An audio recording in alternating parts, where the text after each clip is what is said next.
wanted the best? You've got the best podcast, the hottest podcast in the world.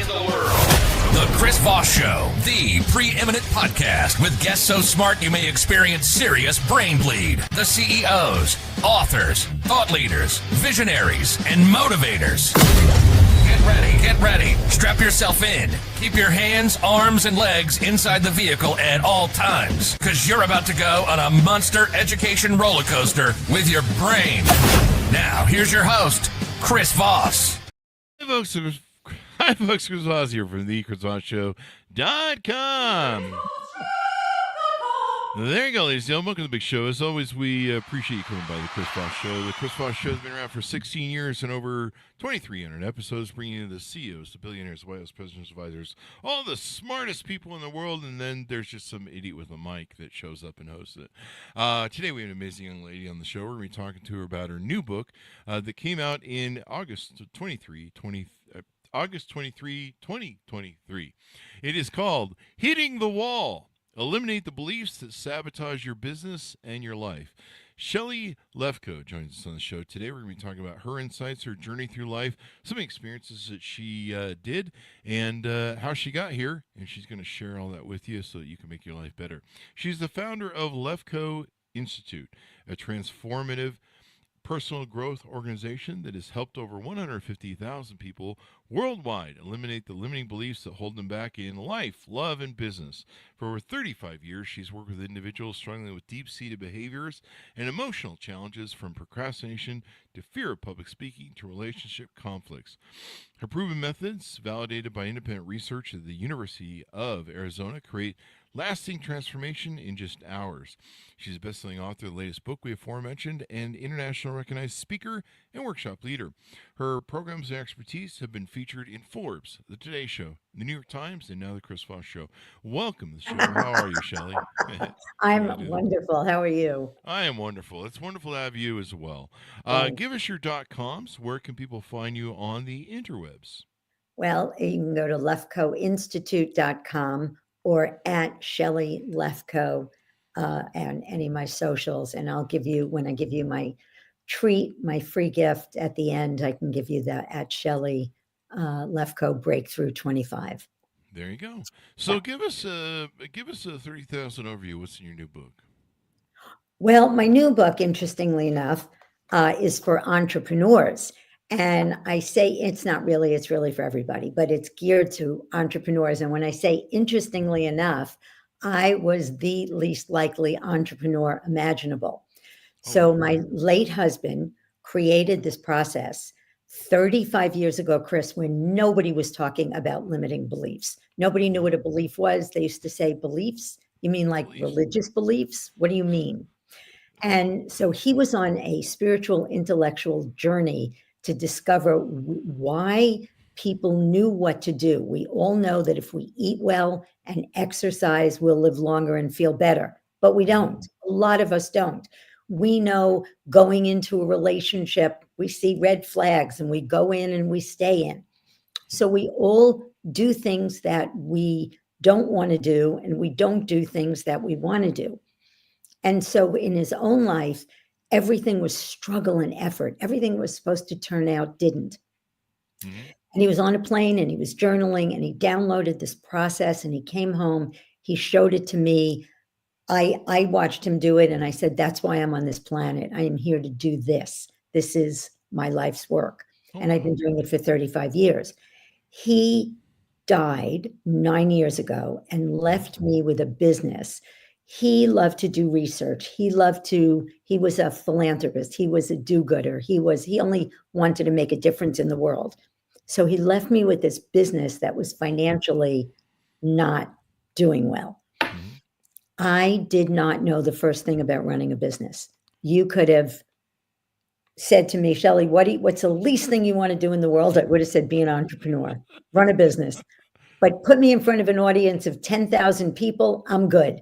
Let me work with anybody from Oprah to the Queen of England. I'm good. I'm there. There you go. So I had to really go to work on what my beliefs were that had me not able to run the business, even though I didn't really want to. And I've probably quadrupled it since he died. Go Good for figure. you. Good for So, you. yeah, so somebody heard me speak, a serial entrepreneur in Costa Rica, and he said to me, "Oh my God, that's why my clients don't listen to me. It's beliefs.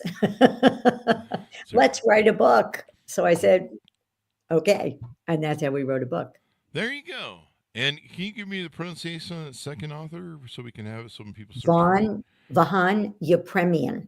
Ah, there you go. That's Yeah. a well. You can get all the letters if you hit Y or V or Yeah, that's like a perfect name for Wheel of Fortune. he was he was raised in Soviet Russia. Yeah, lots of E's and A's. Yeah, it takes Yeah. care of everything. Eminem. Yeah. So we've had a lot of people on that came. We had somebody on a week or two that came from Soviet Russia. They grew up Oh, behind the wall. Crazy.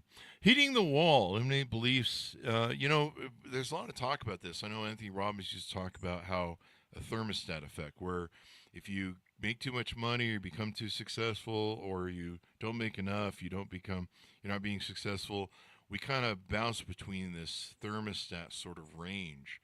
And anytime we go too high or go too low, we kick in. If we go too low, we kind of, I should do some extra work.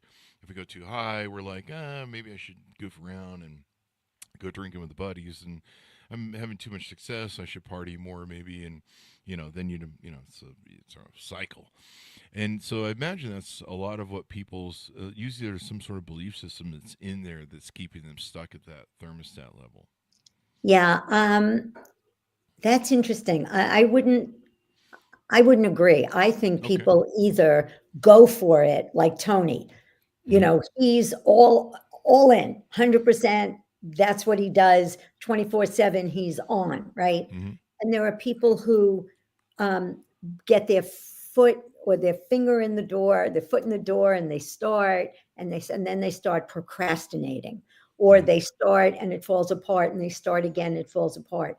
The Mm-hmm. beliefs, and in the book, I have the specific beliefs that underlie the specific patterns. So a pattern is observable, right? Mm-hmm. People mix up beliefs and patterns. I'm a procrastinator. That's not a belief. A pattern is I procrastinate. So I can observe you having addictions. I can observe you being depressed. I can observe you.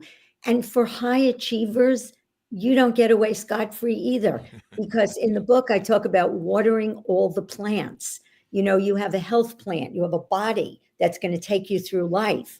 You have relationships, your children, your partners, you have friends, should have hobbies. You should have all the plants being vibrant and alive. And for most of us, we're watering one plant to death. So even if you're a successful entrepreneur or CEO, that doesn't mean you're happy and you have a great life. Mm-hmm. And there is a very common belief, Chris, that's perfect for your audience.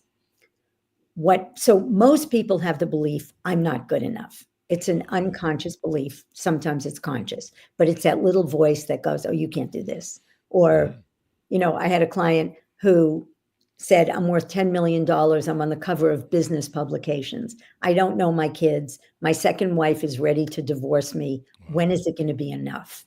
Mm-hmm. So he's driven. Why? Most people have the belief I'm not good enough. But if what makes me good enough are my achievements, now I have to hold the beach ball called I'm not good enough underwater. So I have to keep achieving and achieving and achieving. And that's what workaholism is. And it doesn't end well. Yeah. Right. You work yourself to death, grind yourself down. Exactly. And then there is the other side of the equation, which is I don't have what it takes. I'm not good enough. I'm not smart. And they have all these. I worked with 5 Harvard PhDs over the years who all had the belief I'm stupid. And I'll explain why. Everybody talks about beliefs today, but very few people know how to permanently eliminate them the way we do. And I'll give you the secret sauce. Secret sauce. Secret sauce. So underlying procrastination are beliefs like mistakes and failures are bad. If I make a mistake or fail, I'll be rejected. Mm-hmm. What makes me good enough is having other people think well of me. So I'm afraid to put out that video. I'm afraid to get my podcast out there. I'm afraid because what if? Mm-hmm. What if somebody doesn't like it? What if somebody doesn't think well of me? What if I make a mistake? What if I fail? Mm-hmm. So underlying all of our patterns, which are the things that we do that we don't want to do, or don't do that we want to do, right, Mm-hmm. are these beliefs. Now, here's the secret sauce. If I said to you, Chris, oh, you said to me, Shelly, I think so-and-so doesn't like me. Mm-hmm. And so-and-so walked by and didn't say hello. Wouldn't you say to me, see, I told you they don't like me. They just walked by and didn't say hello. Rude. But it feels like you're seeing they don't like me. Mm-hmm.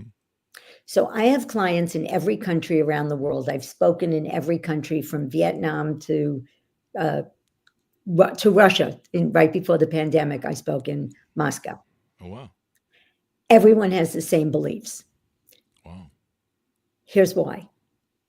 You come into this world as a little kid, Mm-hmm. as a little baby, and you don't know if you're good enough or not good enough. And you come into this little world called your family. And what is the question, the one-word question every child asks all day long? Mm-hmm. Why? Right? Every Mhm. little kid in every country asks, why can't Daddy, why don't you play with me? Why do you work all the time? What? Well, I guess I'm not important. Mm-hmm. Why are you criticizing me? Why can't I live up to your expectations? Well, I guess I'm not good enough. Mm. Why do you yell at me when I make mistakes? Well, I guess mistakes and failures are bad. Mm-hmm. Now, here's the juice. It is as if to a child, you can see I'm not good enough. Like you can see, and you can't, it is impossible to not believe something you think you saw. Yeah, because you saw it. But anything you could see has a color, shape, and location. So for those of you who are listening, I'm holding up my pink water bottle. Uh-huh. Anything you can see, look at anything on your desk or anything in front of you. It has a color, a shape, and a location. Mm-hmm. You cannot see a belief. So when you get, wait a minute, there's no Santa Claus. That's my father in a red costume or some paid guy at Macy's. I never saw Santa Claus. I made that up. That belief goes away and never comes back. Oh, wow. That'll do it. I found out Santa Claus wasn't real for my grandfather, and then he told me not to tell my siblings, and then I did. You're a little troublemaker even back Yeah. then. Well, I knew my younger brother, who was a shit, would cry, and so he always had that coming. So yeah, he was a bit of a shit. Yeah. So yeah, I made them cry. I think my sister cried. I don't know, but I ruined it for both of them. But I mean, sharing is caring, really, when it comes down to it, right? So there you go. Tell us about your journey through life. You hinted at some of it. You some of the journeys that you have. What influenced you, and how were you raised, and what were some of the things you overcome as you were growing up and starting this business? It was interesting. I was raised by an angel. My mother was. I was very, very, very blessed. One of my big things about going on podcasts is I don't have one of those stories like, and then my husband left, and then my mother beat me, and then my father, I just don't. I had an amazing childhood. That's Now unfortunate. I was very fortunate, but my dad was tough. My dad used to say things like, you don't use your head. You just don't think, what are you he used to say, what are you, an idiot? And I once said to a kid, you know what you are? you're an idiot. And he looks at me, he goes, what's an idiot? But that's how we used to say it, that I thought the word was nidiot, N-I-D-I-O-T. You're an idiot. So I had lots of beliefs about not being smart, and I grew up with that. So I never got, and when I was 3.5 years old, I was very precocious, and I was on television. I was on a network panel show on CBS, and kids used to come on and tell us their problems, and we would solve their problems. So I was came to this world to do this. But my mother used to tell me, just remember, you're not special. And now what she meant was, she didn't want me to be one of those bratty TV kids who was really spoiled and obnoxious. Mm-hmm. So I used to get recognized in the streets, and people would ask for my autograph. I was 4 years old. Wow. And she said, just remember, you're not special. And what she meant was, you're not better than anybody. That's all she meant. Okay. But I concluded, if I'm special, no one will love me. So I never let myself be successful. I would get to the top of the building, but I'd never go to the roof, right? And over and over. Mm-hmm. And so when I got rid of that belief, I was finally able to, everybody's special. So I have my gifts, and you have your gifts, and we all have our gifts. So I was able to allow myself to be successful. Oh, and and that's not, a lot of people have the belief, if I'm successful, people won't like me, or rich people are bad or evil. Mm-hmm. So anyway, my angel mother only cared about my being happy. She wanted me to be loved and included and invited. So if I was invited to the party, Chris, she would say to me, you were invited to the party? And if I wasn't, she'd say, they didn't invite you. They did. So I concluded, what makes me good enough is having other people like me and think well of me. Oh. And so I used to walk away from every conversation going, did I say the right thing? Did I do the right thing? I would call my friends and say, what are you wearing to the party? And they'd say, I don't know, whatever I feel like. But are you dressing up or dressing down? Or I was so afraid that somebody wouldn't think well of me. Oh, wow. And when I got rid of that belief, it was my Martin Luther King Jr. moment, because I was free at last. And for everybody listening, when you stop worrying about what other people think, the world will open up to you. Because once you're your authentic self, I spoke in front of 700 people in Croatia. Mm-hmm. Some people loved me and thought I was wonderful. Some people thought I was okay. Some people didn't like me. That's the reality. I'm not everybody's cup of tea. Mm-hmm. But when I'm okay, when I'm good enough, no matter what anybody else thinks, now my focus is on you. It's not on me. Mm-hmm. It's just not. Yeah. It's kind of like you have to give yourself permission to be okay with everything. But you can if you have a belief. Yeah. It's very hard. A belief is like a box. Mm-hmm. Inside the belief, people can't be trusted. Mm-hmm. Being an entrepreneur and having a partner is not a possibility, or having one that you don't trust, or having one who rips you off is a possibility inside the box. But when you eliminate the belief, people can't be trusted. Now you have a choice. Does this person look trustworthy or not? Let me see. Let me do my due diligence. But when beliefs go away, you have possibilities that didn't exist before. There you go. Now talk to us about some of the things you do at the Lefkoe Institute. I see the website. There's some courses here, some offerings, et cetera, et cetera. So we do a couple of things. We train people, therapists and coaches, and anybody who is interested in having a career and helping people. This helps people in a way like nothing I've ever seen in my life. Mm-hmm. So we do trainings.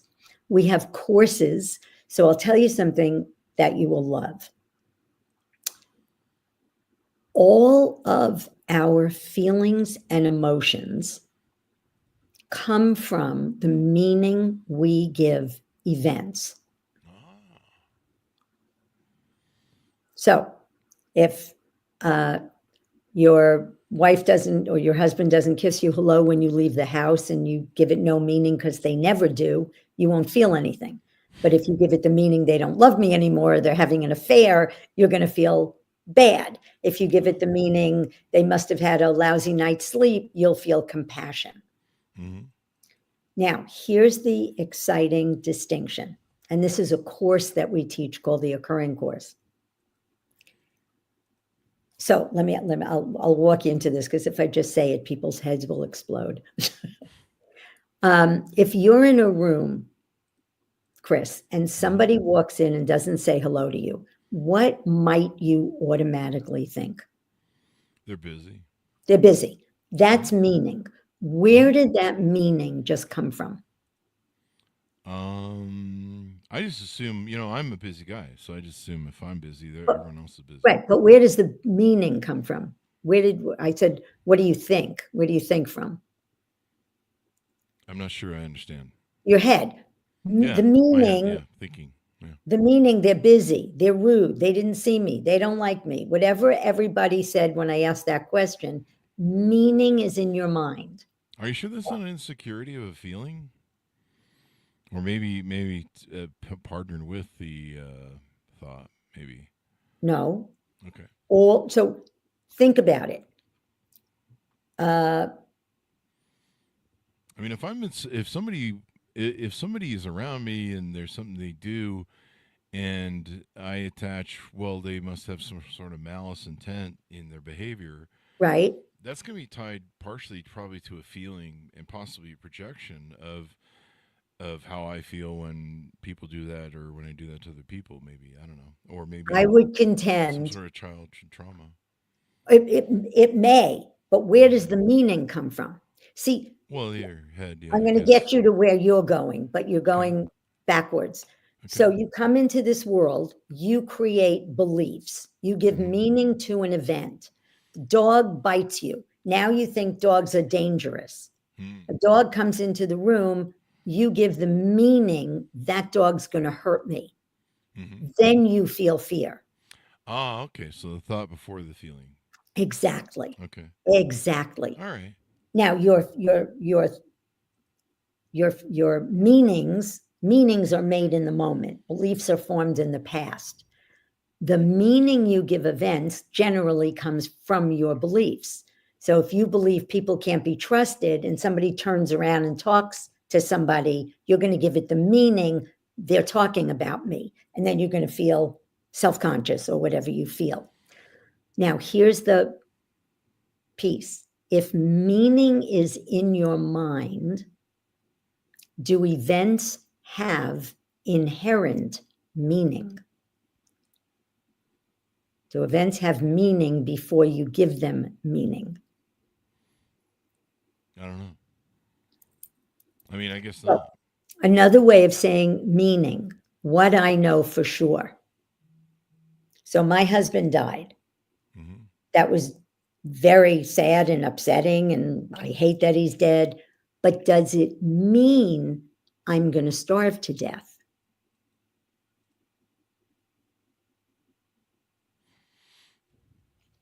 Does the fact that does the fact that he died mean I'm going to starve to death? No. Does it mean I'm going to be alone for the rest of my life? No. Does it mean I'll never be happy again? No. No. Events have no inherent meaning. We don't know. We attach them to. We don't know anything for sure because something happens. So for everybody listening, whenever you feel a negative emotion, if you can get what meaning am I giving the event, come up with one other possible meaning, and then get the event has no inherent meaning. I don't know anything for sure. I'll tell you a cute story how this saved my life. So do you know who Mark Hyman has a podcast that's in the top 0.1%. Wow. He has 100 million downloads. Mm-hmm. He's my client and my friend. He had me on his podcast. Mm-hmm. He revealed stuff that I never believed about the work that I did with him. I was blown away by how amazingly transparent he was, because he wants to make a difference in people's lives. So he shared about very personally the work he did with me. Mm-hmm. The end of the podcast, it could not have gone better. Wow. He texts me and he says, he was in a hotel room, he was traveling, so he wasn't in the studio. And he texts me and he says, I'm not sure I pushed the button. I don't know if we got that. And I watched myself start to go down the rabbit hole, and I stopped and I said, what happened? Mark said, we may not have gotten it. What meaning did I give it? It's never going to be as good if we do it again. What else could it mean? It could mean it'll be better next time. It could mean he did get it. But the fact that he just said that has no meaning. I happen to be going into the course where we teach people how to do this. It's a 10-week course. And I share the story. At the end of the course, Mark texts me and he goes, I got it. It's fine. No problem. And that was it. So I saved myself an hour of suffering. Yeah. Yeah. We need to teach this to more people that, there's so many people that they love their feelings and they love being in them, and they attach so much stuff to them, and the attachments are right. Like, I've met people that I'm like, whatever sort of assumptions you always make, they're always fucking wrong. Not all people are like that, but some people are. Yeah. And they'll just attach the most idiotic things to something, and you're just like, how the hell did you come to that connection? Because beliefs are very powerful. And that's why we want to eliminate beliefs, because they drive us. A client said to me just this morning, I'll never get what I want. And they believe that because as a kid, they never got what they wanted. So they think they saw, I will never get what I want. And when you believe you never get what you want, your behavior is always consistent with your beliefs. There you go. So, I mean, the world those are the rose-colored glasses you look through in the world. That's So right. there you go. That's right. And Good. no, I was just going to say, whether it's business, the most successful people. I worked with a model who was so successful, she's worth tens of millions of dollars. She believes that she's not important, but what makes her important is how she looks. So she's driven to and as she gets older, that gets a little more shaky. So our beliefs that we're not important, it's like a heroin addiction. We keep needing something to make us feel important. But when you get rid of the belief, I'm not important, and you go, you know what? I'm not important or not important. I'm the creator of that belief, right? There's nothing that makes me important. I just am. Like, if we could parent that way and teach our kids who you are is important. You don't have to score goals. You don't have to get an A. My husband was successful in that. He created a process that changed thousands and thousands of lives. But when he died, Chris, do you know what they said? What? He was the most loving man I ever met. Wow. He had integrity. He always made me feel special. My daughter stood up and said, I not only knew I was loved unconditionally every day of my life, but to never feel judged. That was my dad. Oh, wow. They talk about who you are, not what you do. There you go. Well, I mean, that's interesting. I mean, some people I can judge on what they do rather than what they say, but that's two different things. and different people. So it's kind of interesting that way. So how can people on board with you? How can people reach out to you? How can they get to know you better, utilize your services, et cetera, et cetera? So I want to do something very special for your audience. And this is nothing you can find on the internet. Of course, it's absolutely free. And it's what I call the Breakthrough Belief Blueprint. So this is for high achievers, entrepreneurs, professionals who know deep down that something's holding them back, whether it's self-doubt, fear of failure, procrastination, or the belief, I'm just not good enough. They've tried mindset work, coaching, therapy, self-improvement. How many of us have tried all those things? And, the same issues keep on keeping on. So they keep hitting the same invisible wall that stops them. What they really want is to finally break through from the behavior patterns that are keeping them back and create lasting transformation that feels effortless. So the Breakthrough Belief Blueprint is comprised of two things. One is the Limiting Belief Identifier quiz, and this is going to help you unlock your subconscious beliefs that are keeping you stuck. The second is the Mindset Mastery Call. This leads to the Fulfillment Accelerator offer. This isn't something you're going to find online, and this is a one-on-one meeting with me. And this is going to open up all your patterns and beliefs so that you can step into your full potential without hesitation. So if you want to take advantage of this, just go to @Shelly Lefkoe and DM me the word breakthrough 25 right now. So I only have 15 spots available for this, and first come, first served, obviously. So it's Shelly Lefkoe, L-E-F as in Frank, K-O-E, and DM me the word breakthrough 25, and I will send you the Breakthrough Belief Blueprint. And if you want to book a session, you can do that. There you go. Well, that sounds awesome. Shelly, thank you for coming on the show. We really appreciate it. It is my pleasure.